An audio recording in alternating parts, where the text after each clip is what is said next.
शिवछत्रपती पुरस्कार एक प्रकारे आपण केलेल्या मेहनतीला राजमान्यता आहे।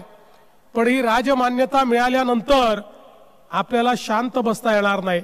कारण ज्यावेळेस मामांनी सांगितलं की शिवछत्रपतींचं नाव हे आपल्या नावासोबत लागतंय आणि शिवछत्रपतींचं नाव लागलं तर शांत बसताच येत नाही। त्यामुळे आपल्यापैकी प्रत्येकाला जो खेळाडू आहे त्याला खेळाडू म्हणून, जो प्रशिक्षक आहे त्याला प्रशिक्षक म्हणून, जो खेळाडू होता पण आता कदाचित